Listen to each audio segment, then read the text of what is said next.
दोस्तों, चाइना का सबसे बड़ा किला ढाया जा चुका है और इस किले के बाद चाइना की जो कम्युनिस्ट पार्टी है, जो कि पिछले 70 सालों से जो सपना देख रही थी, उस सपने को भी मात्र एक झटके में खत्म कर दिया गया है अराकान आर्मी के द्वारा।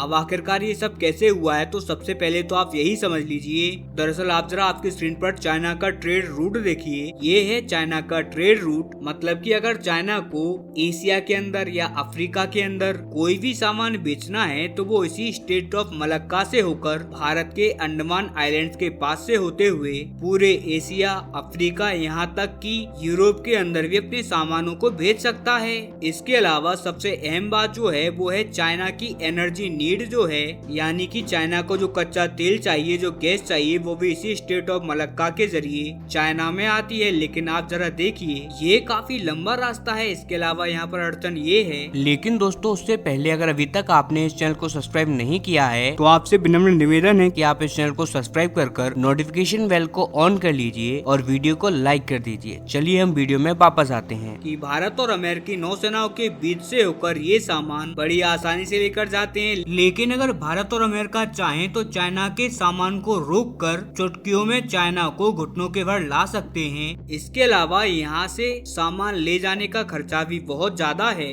क्योंकि ये रूट बहुत ज्यादा लंबा है और जब रूट लंबा होगा तो ऑब्वियस सी बात है, खर्चा भी बहुत ही ज्यादा आएगा। और इसी का तोड़ चाइना के द्वारा निकाला गया क्यों बंदरगाह के जरिए। दरअसल आप जरा आपकी स्क्रीन पर देखिए, ये रहा म्यांमार और यहाँ है म्यांमार का रखाइन स्टेट और इसी जगह पर है ये बंदरगाह। और पिछले कई दशकों से चाइना इसी बंदरगाह को अपना किला बना रहा है। यहाँ पर चाइना ने बहुत सारे एनर्जी प्रोजेक्ट स्टार्ट किए हैं, बहुत ही ज्यादा बड़े लेवल पर इस क्यों बंदरगाह को डेवलप्ड किया है, ताकि चाइना की बड़ी बड़ी शिप, बड़े बड़े ऑयल गैस टैंकर इस जगह पर आकर रुक सकें। इतना ही नहीं, यहाँ पर ऐसी जगहों का भी निर्माण किया गया है जहाँ पर आप कच्चे तेल या कच्ची गैस का स्टोरेज कर सकते हो। लेकिन आखिरकार ऐसा चीन कर ही क्यों रहा है? दरअसल इसका एकमात्र कारण ये है कि ये चाइना से बहुत ज्यादा करीब पड़ता है और इसीलिए जब भी इस पर कोई भी अपना सामान उतारता है तो वो बहुत ही जल्दी चाइना के अंदर पहुंच सकता है।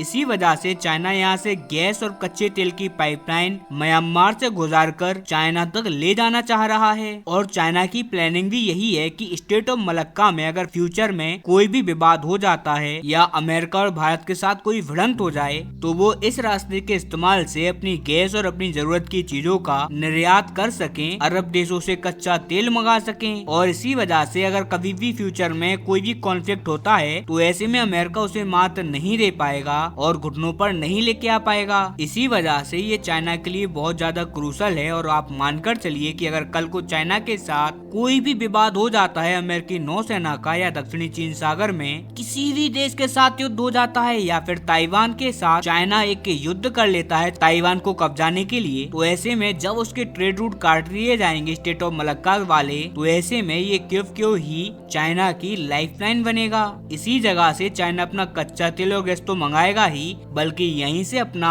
सामान एक्सपोर्ट भी करेगा। और इसके बाद चाइना को अमेरिकी सेना का इतना ज्यादा डर नहीं होगा। और ये एक बहुत ज्यादा बड़ा रीजन है कि चाइना इसे इतने बड़े लेवल पर डेवलप कर रहा है, क्योंकि इससे वो अपने सारे दुश्मनों को मात दे सकता है। लेकिन अब चाइना के लिए एक बहुत ही ज्यादा बुरी खबर निकलकर सामने आ रही है। आप जरा आपकी स्क्रीन पर देखिए, रिपोर्ट निकल कर आई है कि पिछले 48 घंटों में कि म्यांमार के अंदर जो विद्रोही गुट है, जिसे हम अराकान आर्मी के नाम से जानते हैं, उसने अटैक कर दिया है इसी बंदरगाह के आसपास के इलाकों में। और ये बहुत ही ज्यादा तेजी से आगे बढ़ रहे हैं और न केवल आगे बढ़ रहे हैं बल्कि इस एरिया को कब्जा भी कर रहे हैं। आप जरा ये मैप देखिए आपकी स्क्रीन पर, यहाँ पर जो रेड कलर का एरिया है ये अराकान आर्मी के कंट्रोल में आ चुका है। और जो छोटी छोटी जगहों पर आपको थोड़ा बहुत ग्रीन एरिया भी दिख रहा है ना, ये एरिया है म्यांमार की सेना के कब्जे में। आप जरा देखिए कितना कम एरिया बचा हुआ है म्यांमार की सेना के पास में। और रिपोर्ट्स बता रही हैं कि आने वाले कुछ ही टाइम के अंदर ये पूरा एरिया लाल हो जाएगा, यानी कि इस पूरे रीजन पर, इस पूरे एरिया के अंदर अराकान आर्मी का ही कब्जा होगा। और ये चाइना के लिए बहुत ही ज्यादा बुरा सपना है, जिसे चाइना कभी नहीं चाहेगा कि ये सच हो जाए। और उसका कारण ये है कि अराकान आर्मी चाइना को अपना सबसे बड़ा दुश्मन मानती आई है, एकदम कट्टर दुश्मन। और उसका कारण ये है कि चाइना ने खुले तौर पर म्यांमार की आर्मी को अपना सपोर्ट दिया है। इतना ही नहीं, इन विद्रोही गुटों के खिलाफ लड़ने के लिए चाइना उन्हें हथियार दे रहा है, उन्हें पैसा दे रहा है। इसके अलावा डिप्लोमेटिक सपोर्ट भी इंटरनेशनल लेवल पर उन्हें दे रहा है। और इसी वजह से कहा जा रहा है कि जैसे ही अराकान आर्मी ने इस क्योक्यो इलाके पर कब्जा किया, चाइना के जितने भी प्रोजेक्ट यहाँ पर चल रहे हैं, या तो उन प्रोजेक्ट को अराकान आर्मी छीन लेगी या फिर उन्हें तहस नहस कर देगी। और इसी वजह से अब चाइना के अंदर भी कोहराम मचा हुआ है।